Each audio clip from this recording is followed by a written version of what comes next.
Look at you. You can't even cook properly. The plate hits the floor. It doesn't shatter completely, just cracks, like something holding on. You're useless. Both of you are useless. The front gate creaks open. Small footsteps stop. A school bag slips from a child's shoulder and lands quietly on the ground. Arun stands frozen at the doorway. He wasn't supposed to see this part. Inside, his mother stands near the table, eyes lowered, not weak, just tired, the kind of tired that reaches the bones. Dara sways slightly. The smell of alcohol fills the room before his words do. Arun steps back. He doesn't go in. He waits outside his own house until the shouting softens, until it's safe. Now let's go back. Before the shouting became normal, before the neighbors started pretending not to hear. This was once a house filled with laughter. Dara wasn't always a drunkard. He used to rush home early. He used to lift Arun into the air and promise him that one day they would travel, build, become something bigger than the small street they lived on. Lena fell in love with that man, the one who worked hard, who smiled easily, who believed he could protect his family from anything. But life does not always fight fair. Work became unstable, bills multiplied, pride felt bruised, and every failure felt louder than the last. Alcohol offered him silence. At first, it was one drink to relax. Then it was two to forget. Eventually, it was every night because I deserve it. And slowly, the gentle man dissolved. In the morning, Dara could still be kind. He would promise change. He would say, "Last night was just stress." He would hug Arun. But at night, when the bottle emptied, something darker filled him. He insulted Lena's cooking. He criticized her spending. He blamed her for his failures. Domestic violence did not arrive all at once. It began with humiliation, then shouting, then grabbing wrists too tightly, then pushing. Each time followed by apologies. "I didn't mean it. You made me angry. I'll stop drinking." Arun learned to measure love in moods. If his father laughed, it was a good day. If his father was quiet, it was dangerous. If his father drank, it was survival mode.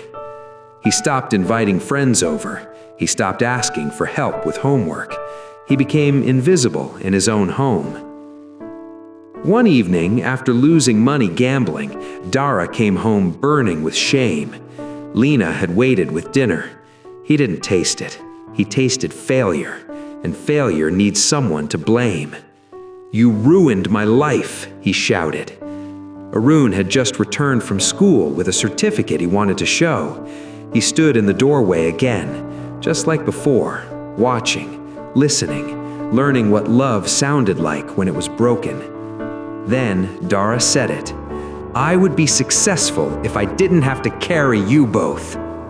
The sentence landed heavier than any slap. Arun folded his certificate slowly. Something inside him shifted. That night, after the shouting faded and the house fell into uneasy sleep, Arun packed a small bag, 2 shirts, his savings, the certificate. He didn't write a note, because what could he say? Before dawn, he opened the gate carefully so it wouldn't creak, and he left. Morning arrived like punishment. Lena noticed first, the empty bed, the missing bag. Her scream shattered the air. Dara woke irritated until he understood. Then the alcohol fog vanished.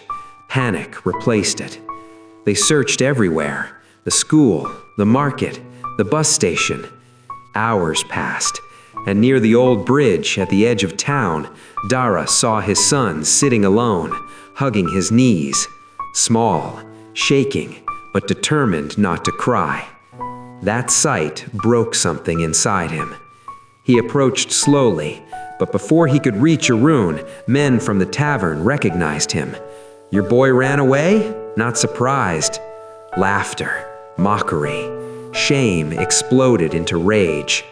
Dara fought, not wisely, not bravely, just angrily. A punch, a shove.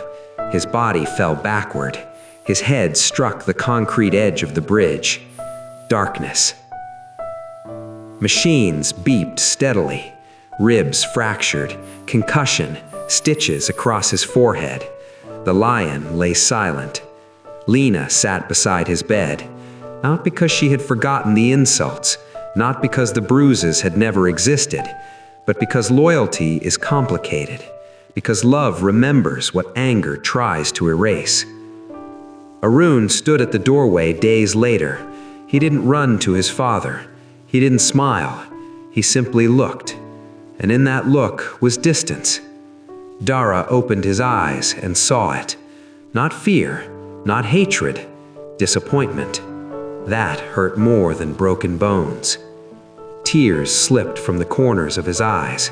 Not loud, not dramatic, just real. "I became the monster," he whispered. Lena did not answer immediately. Trust does not return with regret. But something had shifted. The fight at the bridge did what no argument had done. It forced Dara to see what he almost lost: his son, his family, himself. This is not a fairy tale with instant forgiveness. Dara had to stop drinking. He had to attend counseling. He had to apologize again and again. He had to prove change through action, not promises. Healing was slow. Arun didn't laugh freely overnight. Lena didn't forget easily. But the shouting stopped. The insults stopped. The house, once filled with echoes of fear, began to breathe again. And maybe the real magic isn't in slaying dragons. Maybe it's in recognizing you became one and choosing, finally, to change.